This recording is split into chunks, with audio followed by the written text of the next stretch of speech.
Huh? Oh. Folks, just want to let everybody know, like last time, we're going to be recording this meeting. And if you're not speaking, you might want to mute yourself because otherwise we'll get some really bad feedback and the audio quality will be terrible for everyone. But just a reminder that the meeting is being recorded.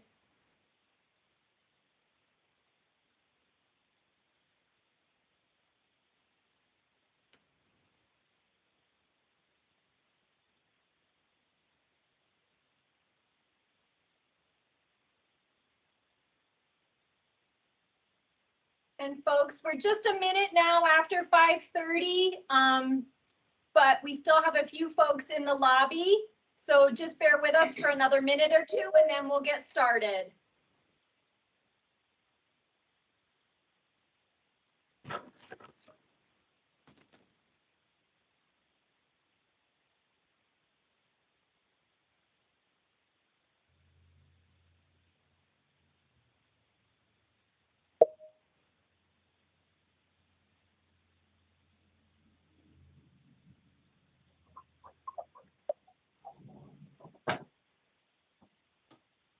Dave, do you have any new select board members?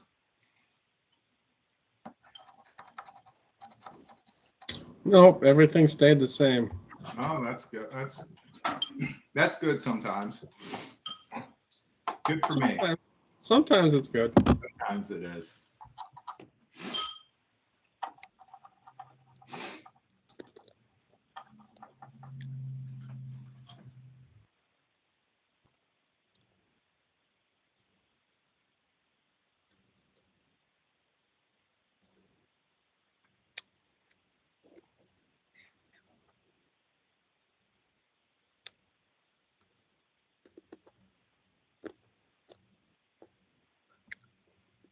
Okay, maybe just another minute and we'll get going.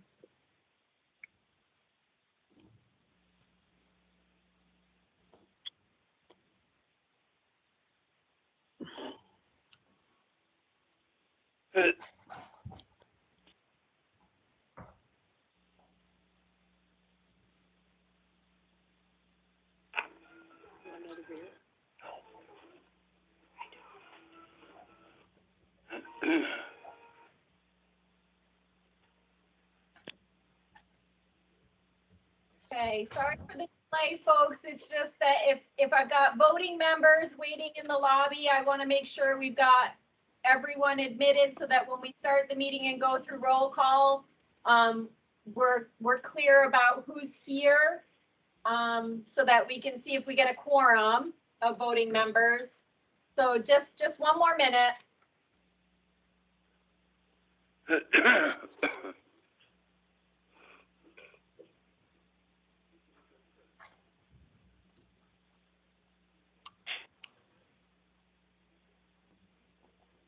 No.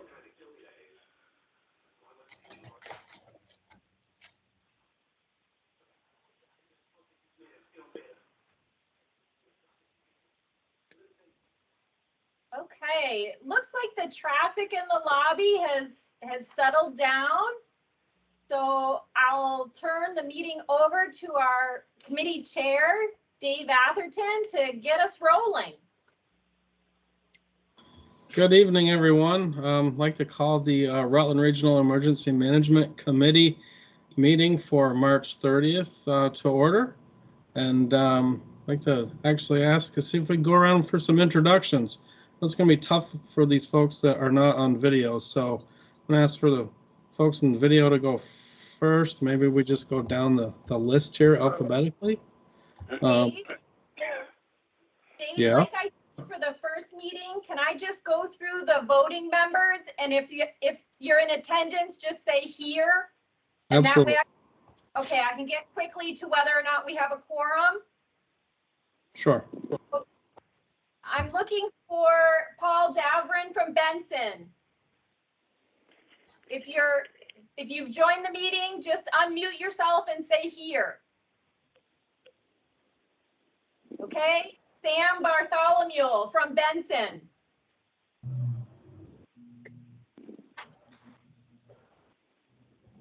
I have Tom Kilpack from Brandon. He's there. Present. Mike Jones from Castleton.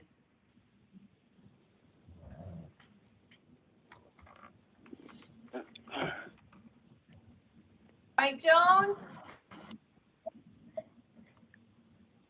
Okay, Jan Sadarakis from Chittenden. Here. Bob Case from Chittenden. Here. Matt Jakubowski from Clarendon. TJ Latz from Clarendon. Tom Johnston from Danby. Shelley Taylor from Danby. Jim Heller from Fairhaven. Bill Humphreys from Fairhaven. Here. Rick Grabowski from Hubbardton. Janet Morey from Hubbardton. Here. Bob Toppin from Ira.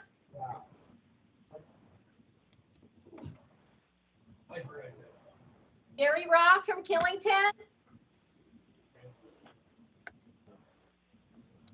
Gotcha, Gary, thank you. Thomas Rock from Killington.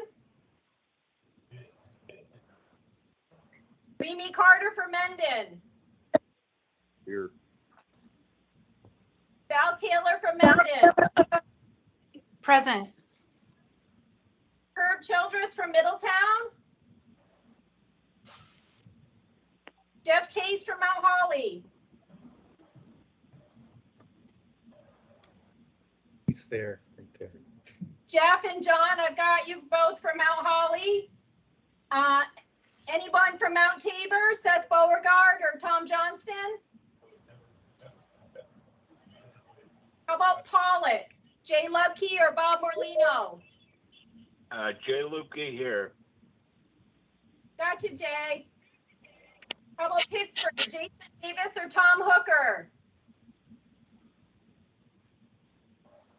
Pulteney, I'm looking for Terry Williams or Aaron Kerber. Aaron Kerber here. Not sure if Terry sent his proxy vote or not for you. I did not receive one. Proctor, I know I've got Michael Ramsey. How about Kevin Blongy? Okay. Rutland City, I know I have Bill Lovett. How about Dan Gedney? Dan is away for today, and I just called TJ Latz. He's attempting to get in. Okay, perfect. Rutland Town, I know I have Marty. How about Bill Sweet? I haven't been able to get a hold of Bill, but I'm here. Right there. Okay, Bill from Rutland. that's Lovett. From Shrewsbury, I have Jack Perry in the room. Sudbury, Steve Scorbati. Tinmouth, I'm looking for Michael Fannin or Ryan Deppert.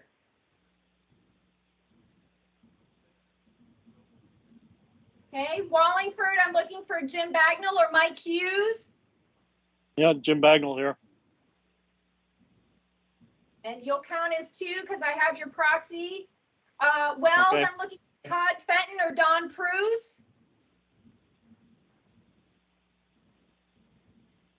West Haven, Rod Athier or Carrie Ellis. Here. I'm here. I think we're both here. We're both here. West Rutland, either Marianne Goulet or Michael Skaza. Michael is here. Hey. Was TJ able to join? Did you see him come in? TJ. Black? See that. Okay.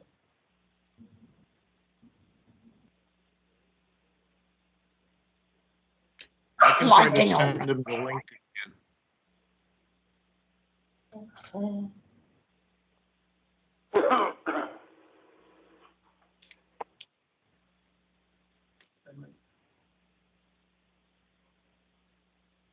So anybody on the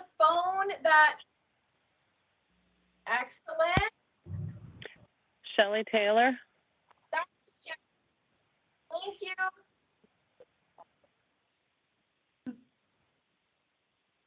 If I get TJ, then we've got a quorum.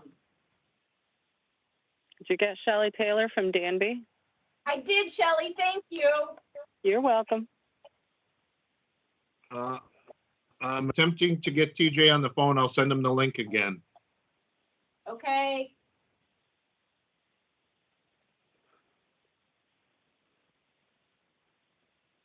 Stephanie, if it helps, Michael Scazza is carrying the proxy for Mary Ann Gillette. Yes, I already got that, Michael. Thank you, though.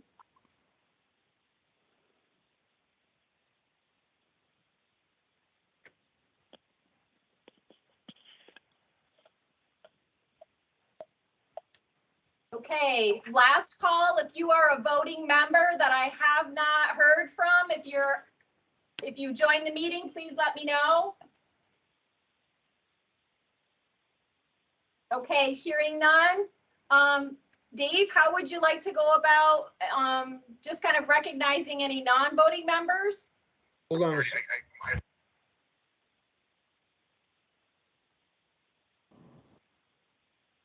Well, we need to have some sort of attendance, so I guess I don't know how we want to move If I can forward. interrupt, I Sure. got a proxy if we need it. I just spoke to Bill Sweet in Rutland Town. He gives a proxy to Mike Carlson from Rutland Town. Well, or you. If he can give it to you, Marty, that would be great. Yep. I just spoke Okay. to him on the phone. I'll take it. So we've got a 28 voting members, Dave, so you have a quorum. Okay, I guess we can move on. You asked a question, Stephanie, how we should do with the non-voting folks. Can we do some type of like a sign-in through like the chat box? I think that might be the easiest way than trying to figure out who all these initials and names are to anything else. If folks could just send a, non-voting member say, hey, I'm here in attendance. I think that's a good idea because at this point we have 35 participants in the meeting. So if you're a non-voting member, please just enter your name into the chat. Okay. Why don't we move on while we're doing that? I'd entertain a motion to adopt the agenda. Marty Wasserman so moves. Michael Ramsey, I'll second it. Do we have any changes to the agenda? No? All those in favor of the way it is, say aye.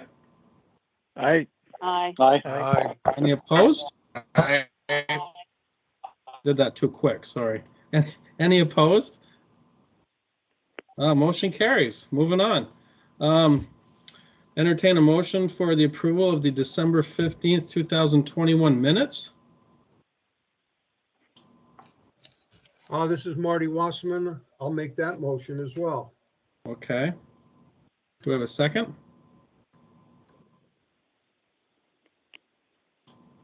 Somebody? Michael Ramsey, I'll second it as well. Okay. See any changes that need to be made to the minutes, or everyone's fine with the way they're written? Okay, all those in favor, say aye. Aye. Aye. Any opposed? All right, motion carries. I see that Bob Case has his hand up. I don't know if he did that by accident, Bob, or... No, excuse me, that's by accident. I gotta figure out how to put it down. All right, I'll ignore it There for a we go. while. Okay, Wave your we're other good to hand go. if you need something, right? So I'm actually going to pass the next agenda item over to Jan to introduce for the overview for non-voting members, if she'd like to take the reins on that. Thank you, Dave. Thank you, everyone, for coming tonight. It's nice to have so many people here. If you're not aware, this committee was established by state statute, and you just heard us go through the list by town of voting members. So each town has a designation of 2 voting members approved by the local select board.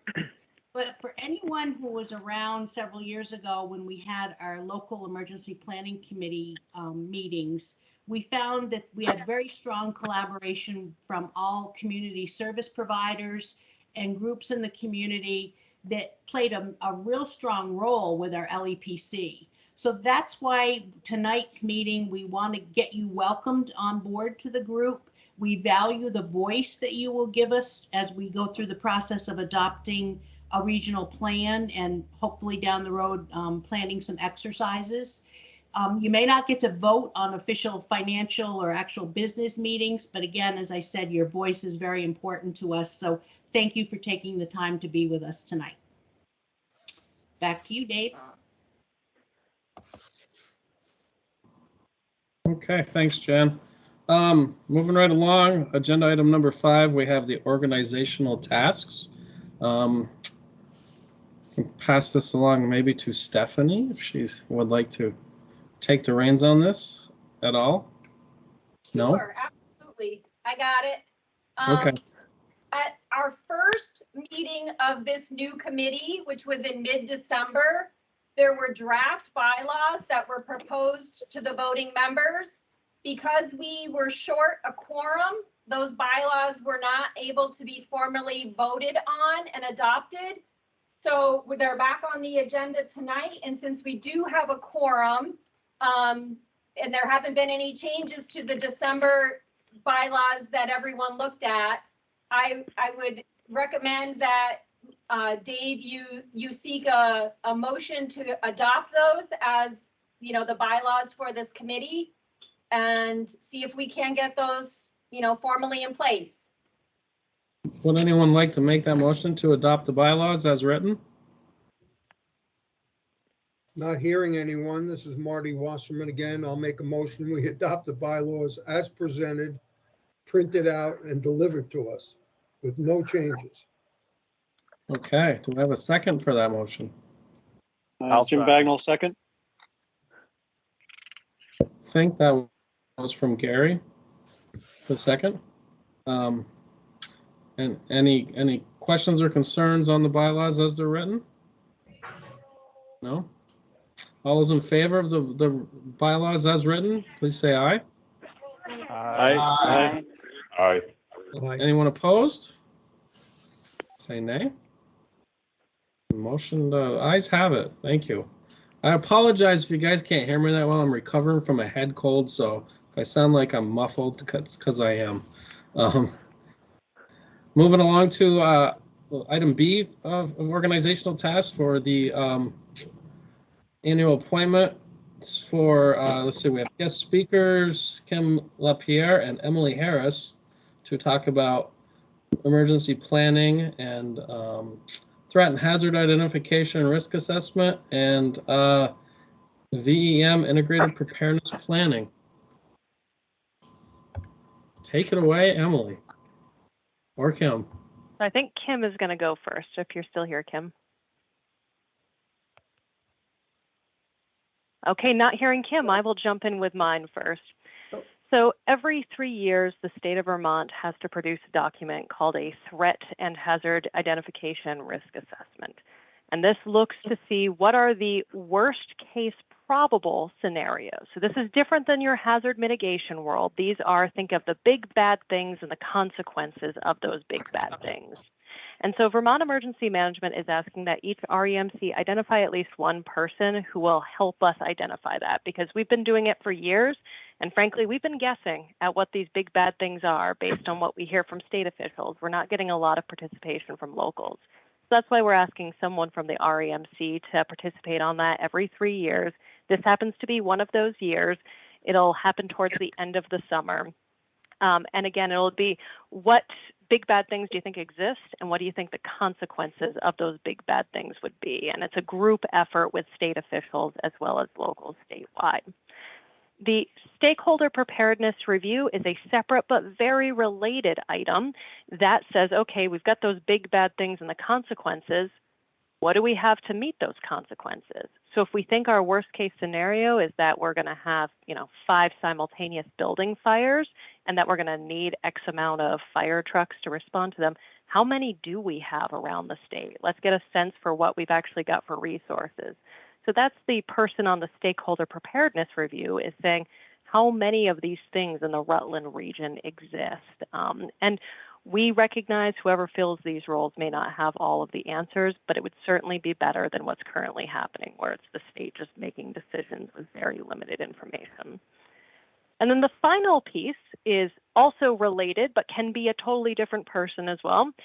It's the integrated preparedness planning workshops, which says, okay, so we know what we need. We know what we don't have. How are we going to get those things? So is it that we're missing plans? Is it that we're missing trainings, exercises, equipment, organizational things?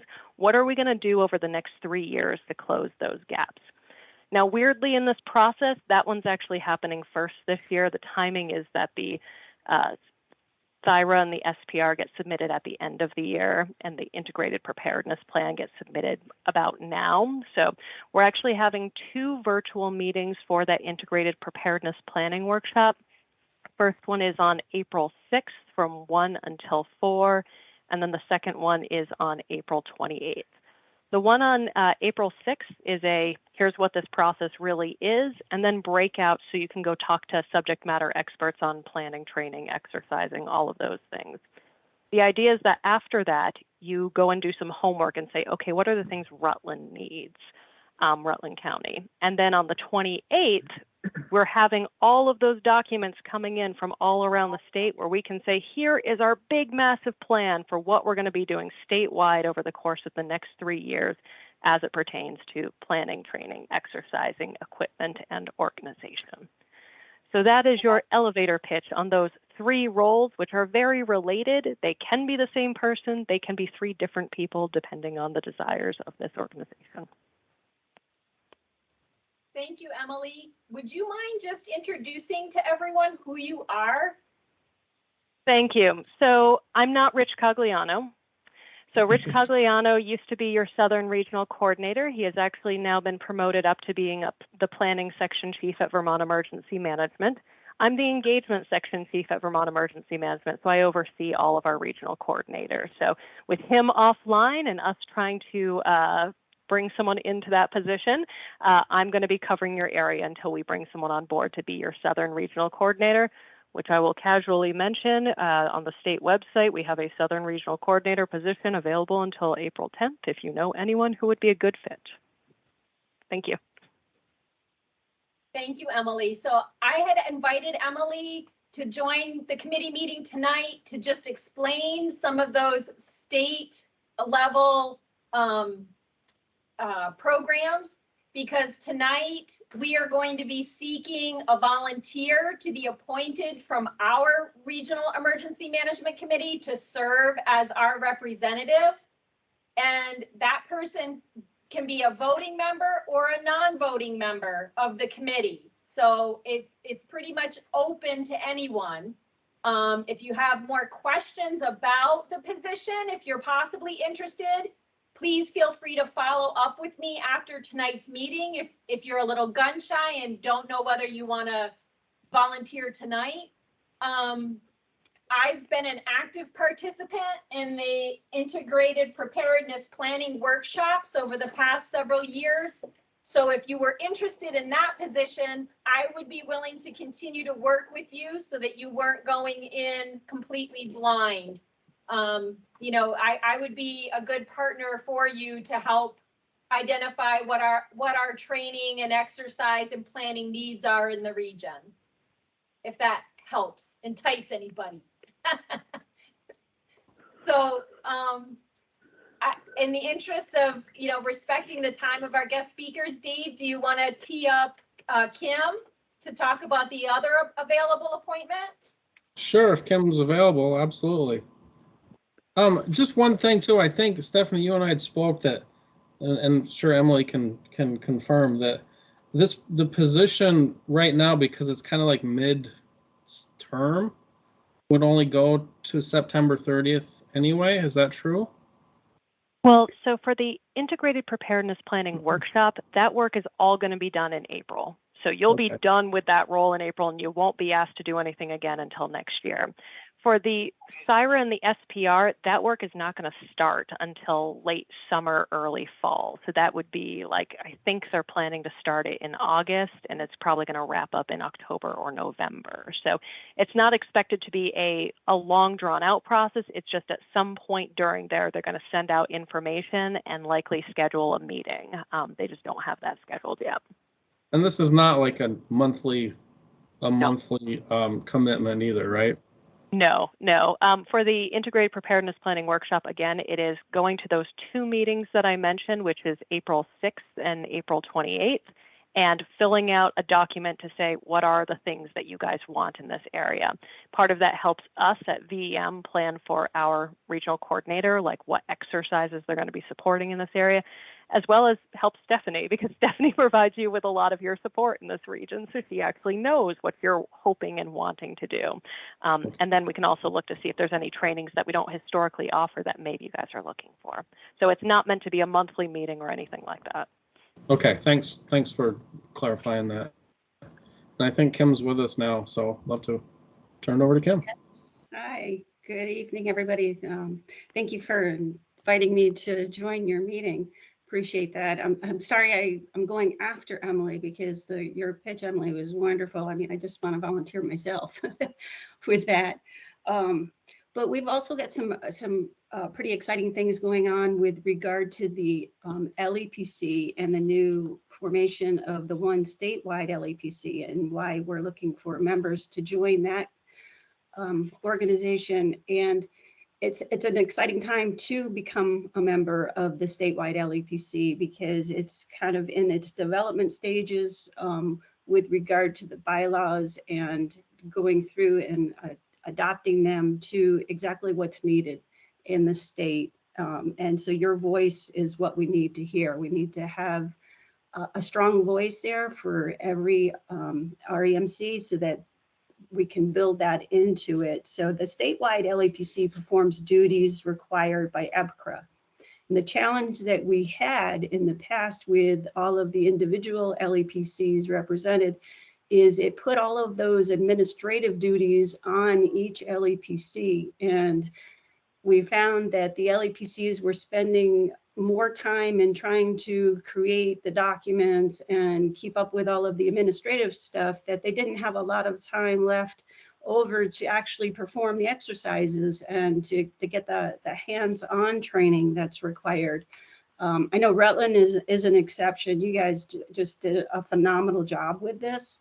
But as a whole for the state, this seemed to be the way that we needed to go to make it make sense for everyone. The LEPC helps the communities plan for and respond to hazmat emergencies, maintain the state LEPC plan. The difference now is we have a contractor who's working on that one statewide plan, so that again, it's not going to be so much an administrative duty as a true participation duty in that planning.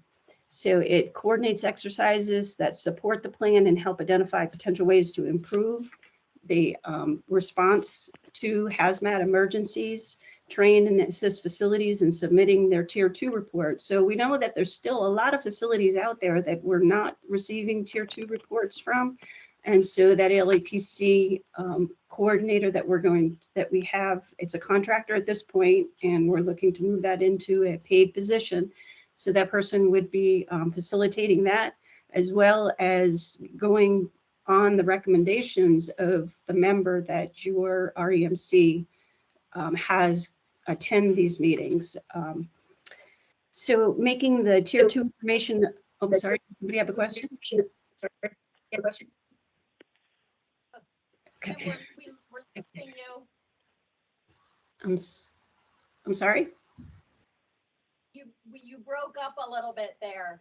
Okay, all right, I'm sorry. So the LEPC, statewide LEPC is going to make that Tier 2 information available to responders and translate it into shareable GIS layered information, and that information is going to be layered over the state critical infrastructures, and so that we can get more information out to our responders quicker, and they'll have, you know, key information on the chemicals that are in that area if they're responding, and it ties so tightly into the whole REMC concept because, you know, emergencies are emergencies. And if there's going to be a natural disaster or something that's going to go on, chances are it's going to involve a chemical facility of some type or involve some type of hazardous material. So it just makes sense to set it up this way. So we want to support all hazard emergency management activities related to hazmat by consulting and coordinating with the regional emergency management committees.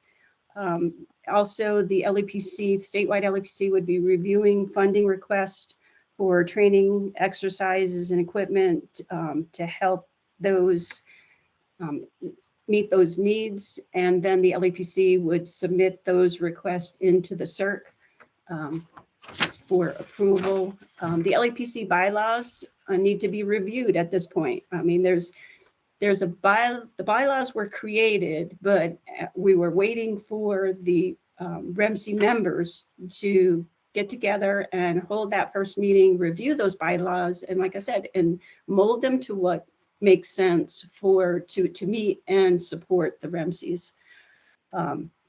So DPS is going to provide the staff in the form of a contract support person to start, and then again, as I said, that's being moved to a paid position.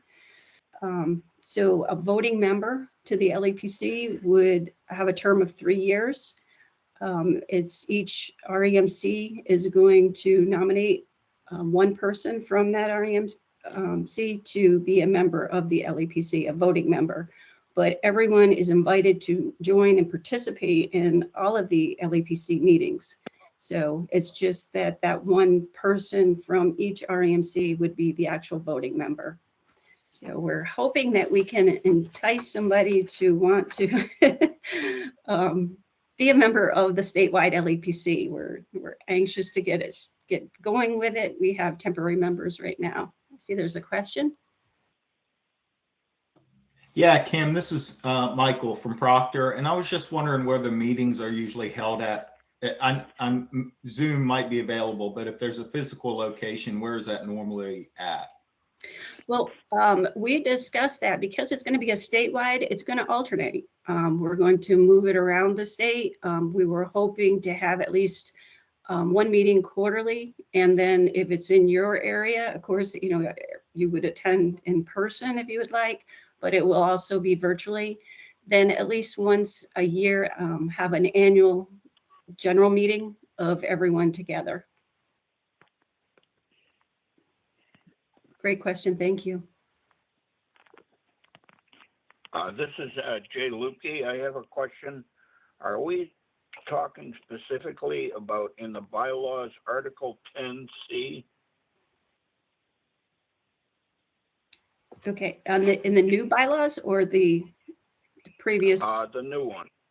Okay. Yeah, let me take a look here.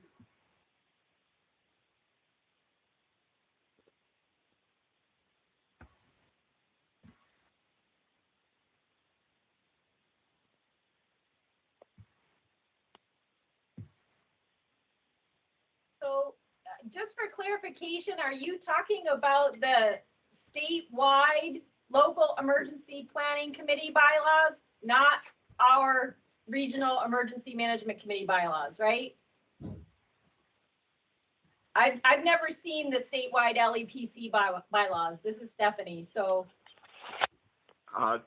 no, this is the title is Rutland Regional Emergency Management Committee bylaws.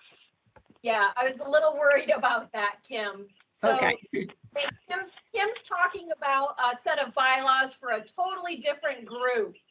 So could we maybe kind of button this up and just give some a succinct explanation of what the Regional Emergency Management Committee volunteer who gets appointed to serve as our rep to this statewide hazardous materials planning group. What is that person gonna do?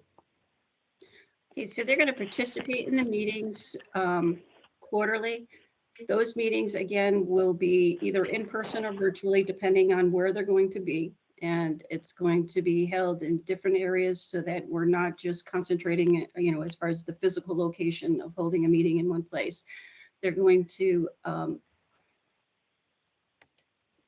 bring information from their REMC to the LEPC meeting, and so that we can have, through the LEPC, understand what the need is, what information needs to get to the REMC to help support in the hazardous emergencies, hazardous chemical emergencies, and how that would feed into and build on your emergency management plan itself. Okay, that's really helpful. Thank you, Kim. So Stephanie, I do think the question was the Article 10C, it's exactly what it is to annually elect from our membership one individual to represent on the statewide local emergency plan. So I'm guessing that's where the question came from. Yes. Yes, so Article 10 of the REMC bylaws lays out the annual appointments. Yeah. So those are in Article 10, Section C, D, and E. Right. Yes, that was my question. Yeah, great. I'm glad we could answer it for you. Are there any other questions for Kim or Emily at this point? Anyone super excited to raise their hand and become our representative for this? I know you're all excited and you just don't want to raise your hand yet. So, oh, wait, Marty's raising his hand. I have a question. I'm not raising my hand to volunteer, but it sounds like Too late. Too late. You already did. if I'm understanding, they're talking about local emergency planning committee, but it's actually a statewide committee, not a local, right? The LEMP was what we used to be. Correct. And it was a county thing. Okay, so you're talking about state, but what you're talking about is strictly chemical hazard? Or is this constituting other possible hazards within the state? This actually, the LEPC plan will work into your all hazards plan. It would actually become an annex to your all hazards plan. So because it makes sense to have it come in that way, because again, if there's going to be any type of local emergency going on, it could involve, a hazardous chemical as well. So it's good to have that built into that plan. So, and what's different than what you experienced before with the LEPC, as it was, on those 13 individual LEPCs throughout the state, is each one of those LEPCs was made up of individuals, and they had the responsibility of creating a plan, of doing all of the administrative work, the financials, submitting in, requests for funding, for reimbursement of expenses and all of that. All of that's going to be handled by the one statewide LEPC now, and it'll be done. The one statewide plan is going to offer consistency across the entire state with how it's written, how it's developed, and then implemented out. What we need to do is to have members from the REMCs come into it and say, okay, how can we improve this? Here's the bare bones of it. What do we need to do to make it better and to make it more effective and provide you with the information that you need, such as the mapping, so that if you had an incident, you could go to the map, you could click on that location, either by longitude or latitude or by address, and you could instantly see all of the chemical facilities that are in that area, how far away they are, what type of chemicals are located there. And this is just the start of it. There's so much more that can be accomplished with it, with the help and the support of, the members from the REMCs. So I just see this is just like exciting because it's an opportunity to make it into what you want it to be, to develop it and have it support you in exactly the way you need the support, so that you're not bogged down with all of the administrative paperwork and writing of, keeping treasurer's reports and all of that. You're taking this information and you're able to use it immediately. So, does that help? Yeah, this is Jay Lukey again. Bob Morlino authorized me to toss his hat in the ring for this position. And I will say that Bob is a trained chemist. He's on he's a hazmat technician. He's on the hazmat response team now, and he already gets tier 2 reports. So he didn't want to say that he would fight for the position, but he did volunteer that if nobody else was interested, he would be happy to take it. Well, that's great news. I think we should entertain a motion to appoint him to that. I think Jan's got her hand raised. That's exactly, I will nominate Bob Morlino to serve as our statewide local emergency planning committee representative from Rutland Emergency Management Committee. I'll second it. Okay, we got a whole bunch of seconds, so all those in favor?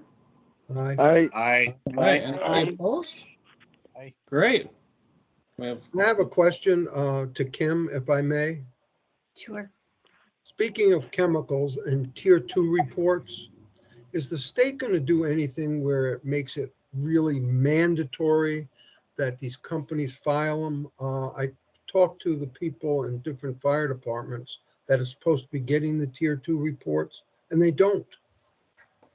Is there going to be any bite to make them report these things?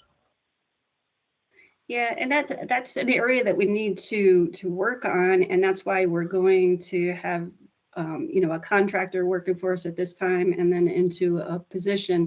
And I can tell you that Chief McLaughlin has been working diligently at approaching all of these facilities, and going out and actively. I mean, the number that he's added just in this past year is phenomenal. But we do recognize the fact that there are a lot of other ones out there. If we can get this in, and he's already doing this, is putting all of these chemicals into the facilities, into this GIS mapping system, and we can get that to the fire services, they're going to have that information at their fingertips. So I think that's going to be, at least in my opinion, and if somebody can correct me if I'm wrong here, but I think that that's more useful than having a stack of papers and files, where if there is an incident, they can just go in, pull up the map, figure out right there, longitude, lat, or just address, and see what is there, what's in the area, what chemicals are there.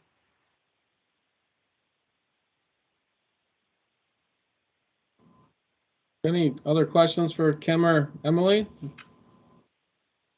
If not, we're ready to move on. Moving on.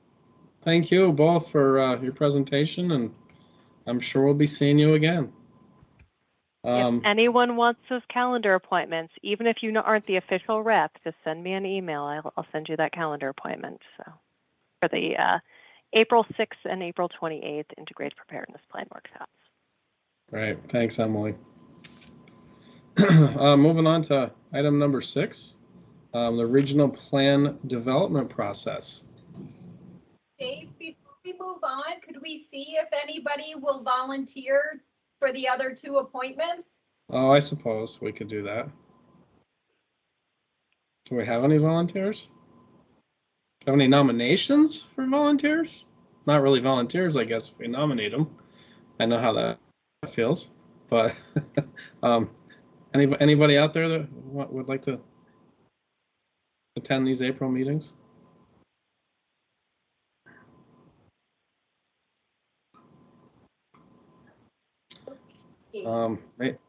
Maybe everybody needs to think about it for a day or two.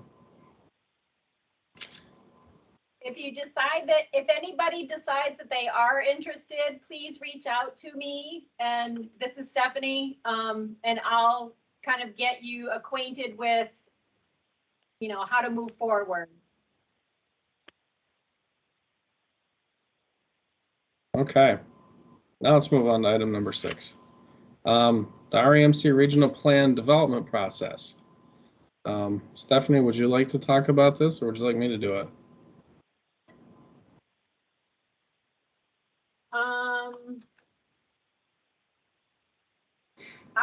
I can do it if you'd like, sure. I'd love to have you talk because it's killing me to do it right now, so. Not a problem. So, in our bylaws, I think the regional plan is in there. So Article 10, responsibilities of the Regional Emergency Management Committee. Section B, we are to develop and maintain a regional plan following guidance and the template provided by Vermont Emergency Management, and submit the plan to the Vermont Emergency Management Regional Coordinator annually by June 1st. So this plan is supposed to describe the regional coordination and regionally available resources. So what was included as an attachment to the meeting invite was the first working draft of this plan. And in terms of meeting this June 1st submittal deadline, the agenda has a schedule that's proposed where I consider tonight as our kickoff for developing this regional plan. Right now, it's a pretty short and succinct plan that includes, you know, a mission and goals statement, a statement of purpose. It lists our membership, and then it describes the regional coordination during a disaster. And I think that the way that our region coordinates during a disaster is through a range of mutual aid programs. So we've got mutual aid programs that cover fire services, emergency medical services, and public works. I'm not really sure about law. So you'll see in the working draft that I've got kind of a big placeholder highlighted in yellow there. And then the rest of the plan repackages the Act 166 inventory information that was requested by the legislature earlier this year regarding local emergency service providers, and puts that into each of those categories: fire, emergency medical services, and law. And then there's a short paragraph towards the end of the plan regarding regional resources. So what I'm proposing is to get any feedback by April 13th on the mission, goals, purpose, and membership, and then work through May 4th to get information on the regional coordination and resources. And I think what's going to work best for that is for me to target folks who are kind of a major player in each of these service areas. So for like Rutland County Fire Mutual Aid, Bob Schlachter, I would probably lean on you to help provide some information for that section of the plan. We also have quite a few of our towns in the southwest corner that have fire mutual aid with Washington County, New York. So Jay, you know, Love Key, Paula area, you know, I'd maybe be looking to you guys to help provide some input to fill that section out. If there's anyone, Okay. if there's anyone who's really familiar with the EMS District 10 mutual aid agreement, I'd love for you to come forward and help provide some brief overview for that section. And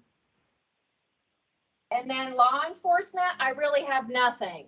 So for those for those voting members who are representing towns that have local police departments, or you contract with Rutland County Sheriff's Department, I'm going to be looking for folks to kind of step up and flesh out,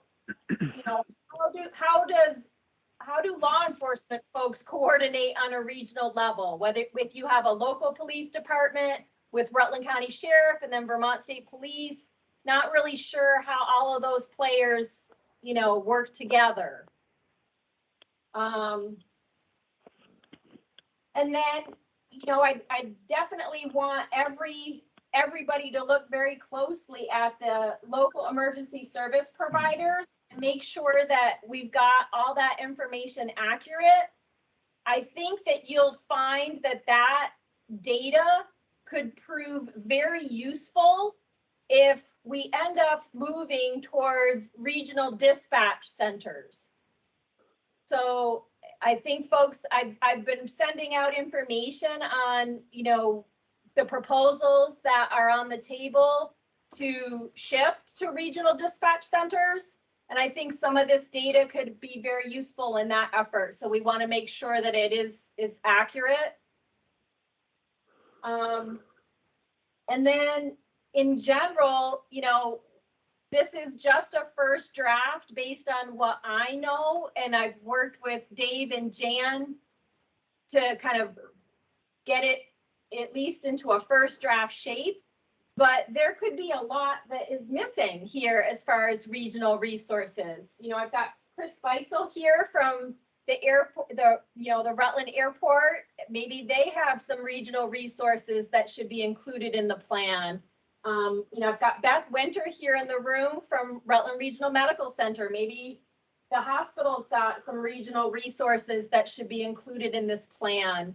I think I heard Mr. Kepler, I think it's John Kepler from American Red Cross trying to join the meeting earlier. Maybe they have some regional resources that should be included in this plan.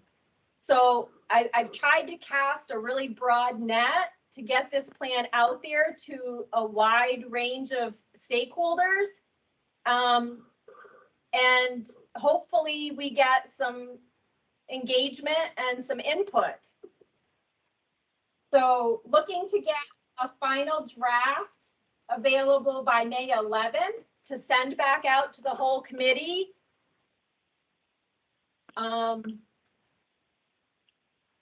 Yeah, National Guard, that's a good suggestion. And then have you provide your final review comments by May 18th. And then at our next quarterly meeting, which will be on May 25th, hopefully have something that can be formally approved by the committee. Any questions? Marty has a question. Well, it's more of a comment. I guess it seems to me, and maybe I don't understand correctly, Stephanie, but these things that you're asking for on these different dates, isn't that taking all the information that each town submits on their LEMP and putting it all together as a county-wide LEMP? That's one question I'm thinking. And the other thing is, I think this committee, as it sits now, the Regional Emergency Management Committee, as designed by the state, is different from what we used to have. And I felt what we used to have was more inclusive. It brought people from the hospital to that meeting. It brought people from the airport to that meeting. It brought more people than your EMDs to that meeting. Well, those folks are here right now, Marty. Say again? Those folks are here right now. Beth is here, Chris Beitzel's here in the room. I'm sorry, which people are here? You just mentioned that the old the old local emergency planning committee meetings used to bring together the hospital and the airport. The hospital, the airport, regional ambulance, Fairhaven, the different ambulance squads, but none of them are included in this. Beth Winter is here right now in the room. Oh, she is. Okay. As is Chris Beitzel from the airport. Okay. So, yes, I mean, that was the intent. We haven't had a local emergency planning committee in the Rutland region for over 5 years. Right. So unless you were involved kind of historically, if you're new to the table, the LEPC is meaningless, right? Because it's been defunct for so long. So this regional plan is not intended to assemble all of the local resources. The regional plan, I think, is intended to take the next step. So your local emergency management plan, that's what you're going to pull out at the local level to coordinate for a more complicated incident, right? And at some point, the complexity or the scale of an incident may outstrip your local capacity to respond to it. And so this regional plan is kind of, okay, we're going to go from the local level to the regional level. What kind of resources, what kind of coordination is there in place to support a local issue that has exceeded their capacity? So think of it as going from local to regional, then up to Vermont Emergency Management at the state to ask for state support. So instead of going from local to Vermont Emergency Management, we're going to have this regional layer. Does that make sense? No. I'm sorry to be so blunt, but Stephanie, I'm sorry, with your talking, it echoes in there and I missed a lot of it.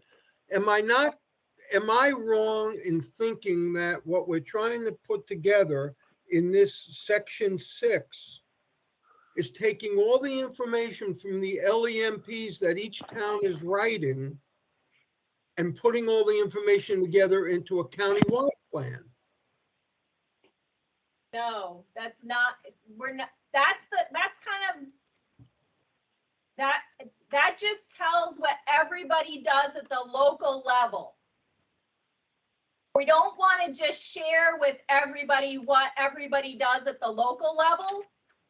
We want to document how all the local people can come together at the regional level, coordinate if there's an event that exceeds the capacity for you to handle at the local level, like the Rutland County Fire Mutual Aid Agreement, like the Rutland Regional Public Works Mutual Aid Agreement, like the EMS District 10 Mutual Aid Agreement.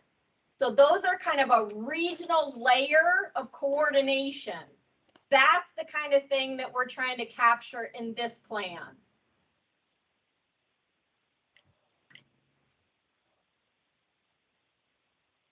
Does that make sense? But it sounds like it's done already. What's done already? Yeah, we're not developing anything new to start. To start, we're just trying to document in one place what is the process for regional coordination here. And that's all we're trying to do to start. So I think we're all kind of on the same page here. Like Marty's definitely making sense, and I think Stephanie's, we are trying to make this sort of a regional plan, and we're going to have to use what our local plans have that we can merge together to make this, like Stephanie just said, a regional sort of mutual aid agreement. So we know where our resources are. I think basically all that's been done. I mean, you have a District 10 plan. You have the mutual aid between the fire departments, between the ambulances, between public works. The only thing that you don't have in writing is how the police do it, which is when dispatch calls them, it's you all come now. They may not have anything in writing how they work together. They might, I don't know. But everybody else, I thought that's decided upon already with these agreements that we've made. I agree with you. Yes, we're not trying to create something new. We're not trying to create a new process for coordination. We're just trying to document what the existing processes are. I don't know really I know that there is a District 10 plan, but I don't really know anything other than that. And I'd be willing to bet if you talked to Jim Bagnall, who's a brand new emergency management director in Wallingford, he would have no idea that there's a District 10 EMS plan. His fire chief in Wallingford probably knows that, but he doesn't.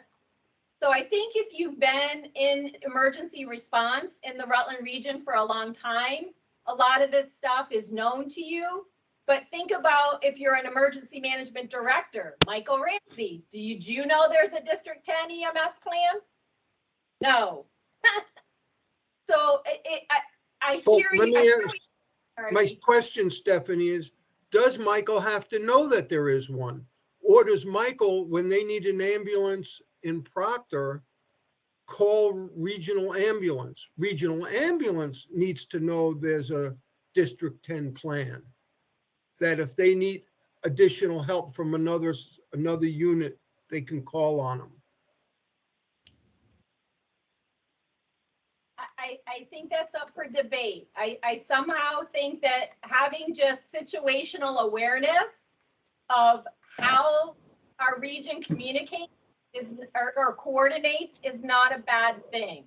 No, it's not. And I'm not looking to, reproduce all of the fine details of any mutual aid agreement in this plan. I'm just trying to include here that these agreements exist. This is generally what they cover. And just so that everybody's on the same page and knows. Okay. I think Jan's had her hand up a couple times. I just wanted to comment for Marty's sake. There's no one that has driven Stephanie more crazy about this plan than me. Because I agree with you, it made absolutely no sense to me why we needed to collect data that was out there. But she has finally convinced me, and hopefully this will help you, is to look at this document as a document for somebody new that hasn't been around for years and knows the system, how everything comes together. It's more of a resource than anything else. I don't see us pulling this plan out and doing a lot of like, oh, what am I supposed to do for EMS? I don't see that happening. I see it as a compilation of the resources that are available, but I don't see it as a working document. I really do not. That's my personal feeling. We're completing the task, but I hope that helps you understand it, because yes, believe me, I've struggled with it myself. Thank you. Thank you, Stephanie, too. You're welcome, Marty. Stephanie always has a great explanation for everything, too. I'm trying to be a cheerleader real hard, Dave. Oh, I know. I feel bad what Jan just said, because poor Stephanie got it from Jan and I on our little meetings earlier. So, but it's making sense now. Plus Emily wants it, so that's why we're doing it. Any other questions about the regional plan? No? All right. Moving on to item number 7. Does anyone have any announcements to make? Anything exciting? Emily does. So, Stephanie, I'm sorry if I'm stealing your thunder here, but I did want to make sure we didn't miss out on the May 26th Learning Day. I'm looking to you, Stephanie, to see if you wanted to talk about that or if I should run with it. Oh, please go ahead. Yeah. Okay. So May 26th at Lake Maury Resort, we're going to have a day of learning for Vermont Emergency Management. We haven't had an in-person conference in a long time, as folks may realize, so we're doing it as one day. Up for grabs for each REMC is we have a hotel room, and each REMC gets to pick one person that will take that hotel room for one night. Recognizing your next meeting is on May 25th. I'm not sure if you'd want it the night of May 25th or the night of May 26th afterwards, but that is something that the REMC, if you want to take us up on that, you got to make a decision, and then we have someone fill out a form that just says what's their name and verifies that the REMC agreed that they're the person to take that room. So just wanted to put that out there because I need that information by May 14th in order to secure the room with Lake Maury Resort. Great, thanks, Emily. Any other announcements? No? Yep, I figured. My name is Doug Babcock. I'm the president of the Vermont Emergency Management Association, and my announcement is really an introduction. If anyone doesn't know who we are, we're a nonprofit. We're not part of the state VEM. We actually we're for local emergency managers, networking. We have resources and a field operations guide, shared resources drive, as well as a listserv. Stephanie has all the information on our website, which is really just vtema.org. And we are here, we're trying to increase the membership, increasing the networking for emergency managers across the state.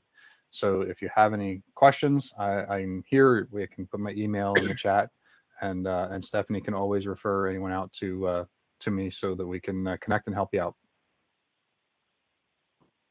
Great, thanks, Doug. Any other folks have anything, any announcements, any earth-shattering announcements? No? Okay, moving on to item number 8. They're open to the public. How many folks in the public that have any comments or concerns or announcements to make? No? Okay. Then we're on to item 9, our next meeting, which is going to be Wednesday, May 25th at 5:30 p.m. And I don't know if we're going to be able to all meet in person again by then, but we'll see what happens. And I guess with that said, I'd entertain a motion to adjourn. Gee, will somebody else make a motion besides me? Shelley Taylor from Danby. I'll make the motion. Okay. Any second to that motion? All right. That is kind of non-debatable, but all those in favor say aye. Aye. Aye. All right. Thanks, folks. And we'll see you on May 25th. Mike Ramsey? Yes, sir. Yeah, it's Marty. Hey, Marty. If I give you my phone number, would you call me, please? Right now? Right now. Yeah, what is it? 236-4182. 802, right? Yes. All right, I'll give you a call. Great. All right, see ya. Thanks. Bye-bye. Bye, everybody.